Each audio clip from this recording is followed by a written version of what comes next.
When playing with other harmonists, such as another guitarist, it's tempting to simply double up on the chords they're playing, perhaps using different shapes. Or we may be doubling our own guitar tracks on a recording for wider stereo presence. Doubling up, that is, repeating the same sequence of chord voicings, is sometimes the reaffirming sound we want. But we also have the option of enriching or extending the harmony by playing more complementary voicings to those we're accompanying. And best of all, we can make use of simple and familiar shapes in related positions to add colours to the harmonic landscape.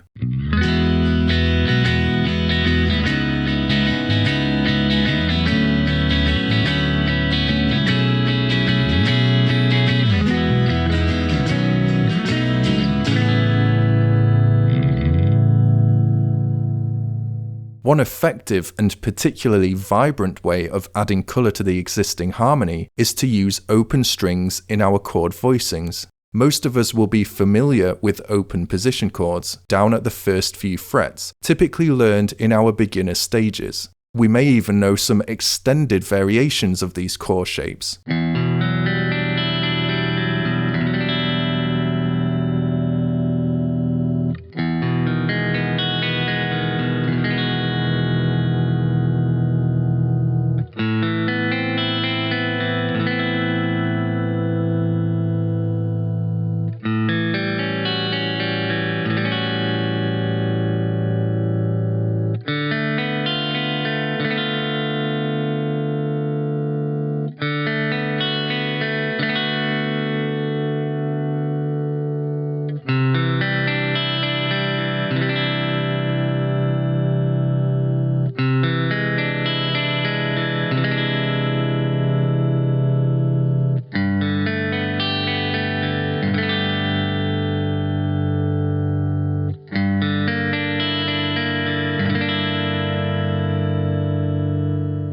It's the open strings that give these chords a particularly resonant sparkle.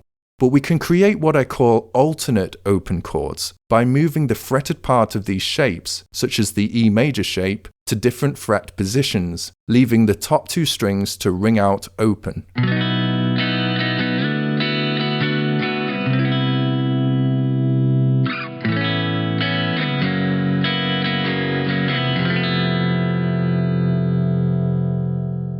We could also see this as an E-shape bar chord with the barred index finger lifted to open the first and second strings.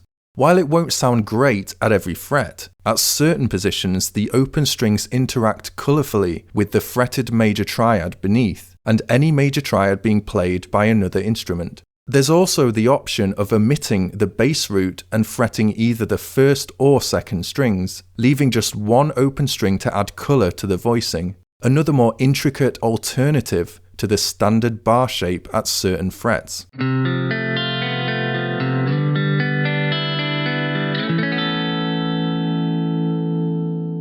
Another shape. Here we use part of the familiar minor bar shape, namely the 3rd, 4th and 5th strings, omitting the bass root and leaving the top two strings open.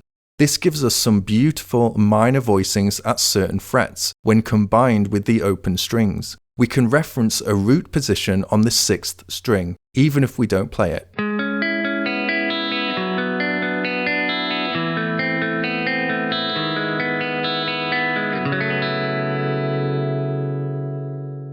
There are many familiar shapes we can effectively open up using this method to create alternate voicings and allow for more intricate picking sequences. For example, an open G shape.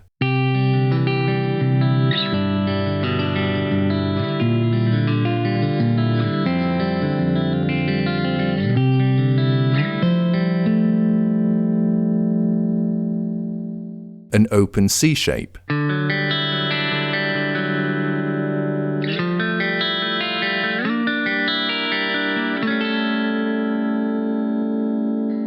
Another C-shape variant.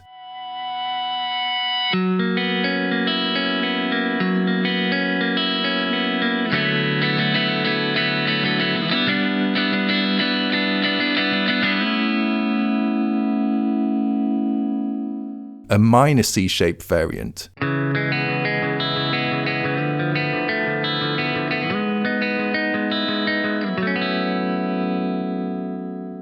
a minor 7th shape, 6th string root.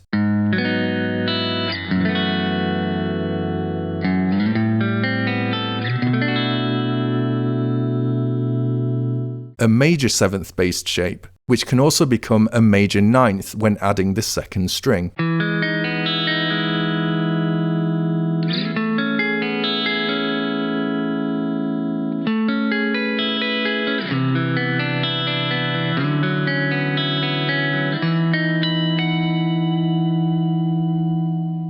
We can also use shapes on the 4th string, leaving the 1st string open, for example.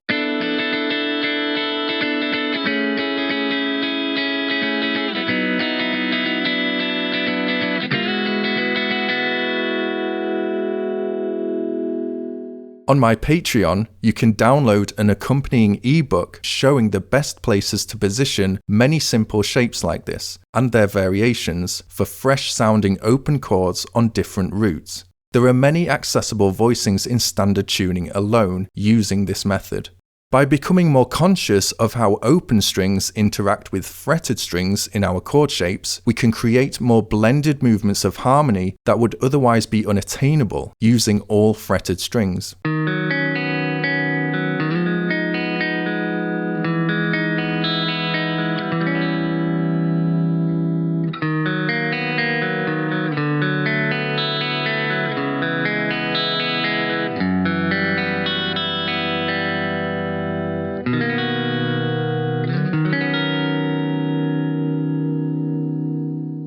While we won't always want that open sound, this type of chord should at least be an available option to us, especially as a complementary form of accompaniment.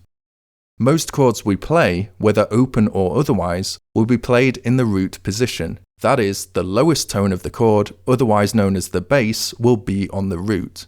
For example, a D minor 9 shape played on D, or an A major 9 shape played on A.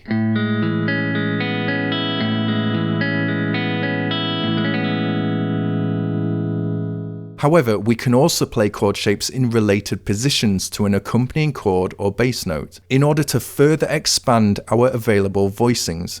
In other words, one shape at the same fret position can potentially be used to voice multiple chords. When using open shapes, these open strings colour each related chord in its own way. Let's take an example. Here we have what would be an E major 7 voicing in its root position.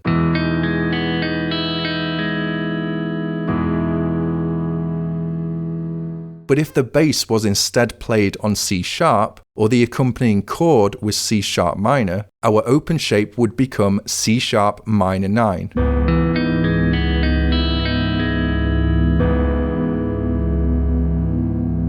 In other words, the bass or accompanying chord has given our major 7th shape a new context. This is known as a relative minor major. Any major or major 7th based shape can be repurposed as a minor voicing. All we do is position the major shape a minor 3rd up from the root of the minor chord we're voicing. So to accompany F sharp minor, for example, we could play this same major 7th shape on the relative major of A. This gives us a very nice F sharp minor 11 voicing.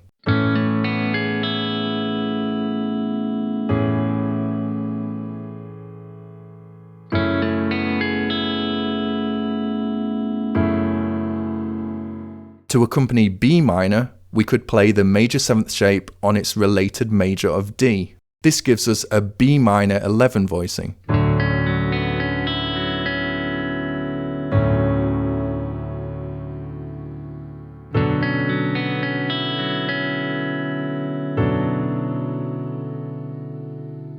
The open strings colour the relative minor just as they do its relative major.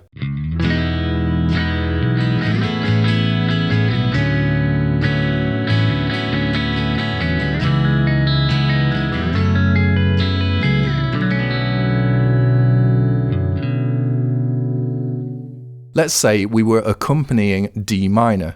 We might identify the root of D on the 5th string, 5th fret.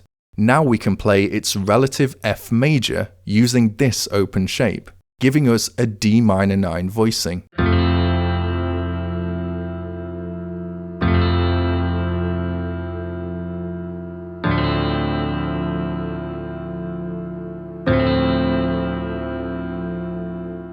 Or, playing over G sharp minor, we could use the relative B major. With the open first string, that gives us a G sharp minor 7 flat 13 voicing.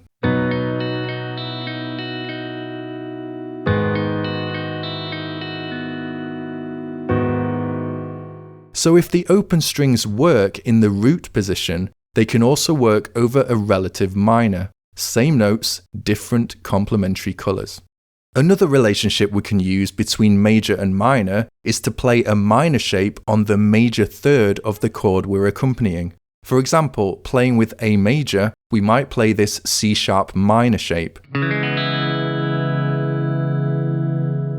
With the open strings, that gives us a lush sounding A major 9.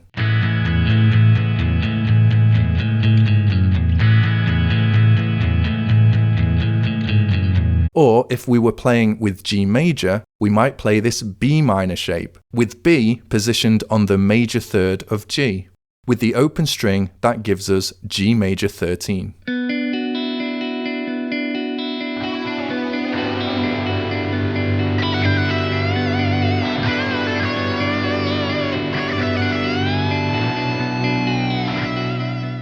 So you can hear how a minor shape becomes a major voicing, simply with a change of root accompaniment.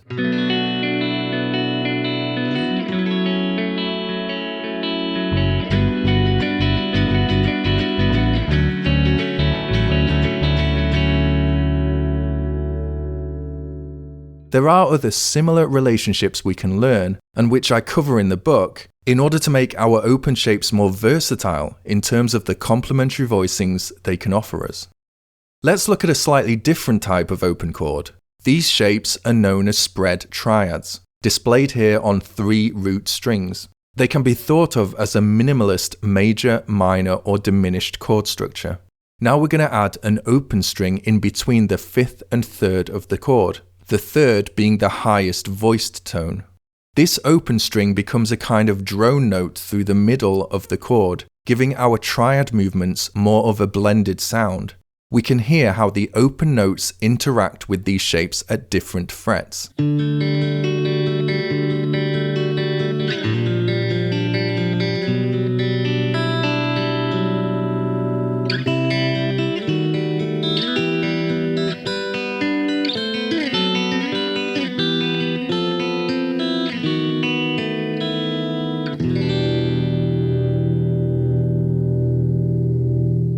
Throughout that example, we were also able to make use of additional open notes to help fill out the melody line.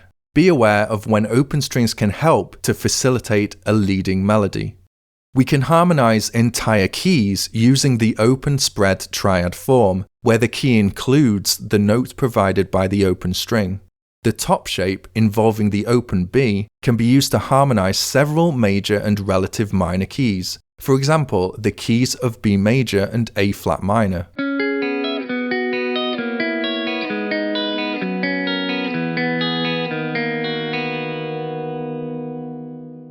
Or D major and B minor.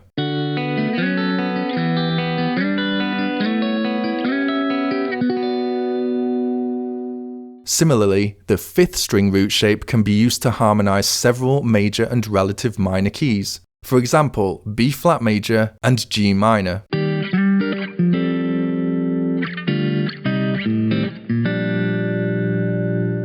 Not only are these open spread triad forms great for solo picking, they're also an accessible and colourful way to accompany existing harmony, using the full reach of the neck.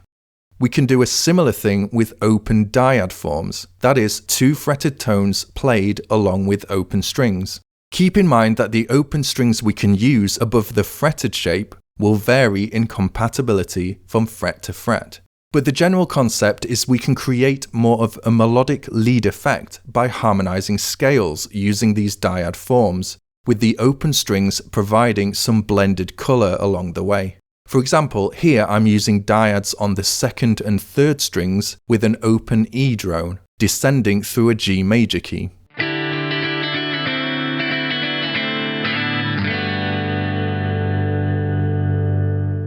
Here I'm using dyads on the 3rd and 4th strings, with the open E and B moving through an E major key.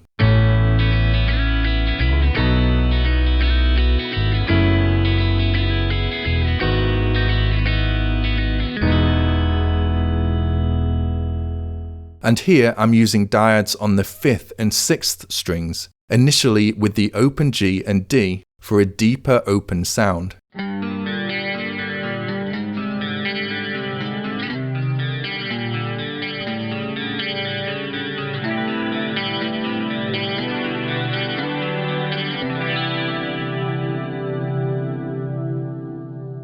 So by involving open strings, we can create more blended movements of harmony in a given key. As mentioned before, it won't always be the sound we want, but it's something worth experimenting with. Even though we've done a little more than scratch the surface here, you can learn more about the full potential of alternate open chords on my Patreon. You can also get access to other courses, exclusive content, and vote on what you want to see next. Thank you so much for your time and support. Cheers.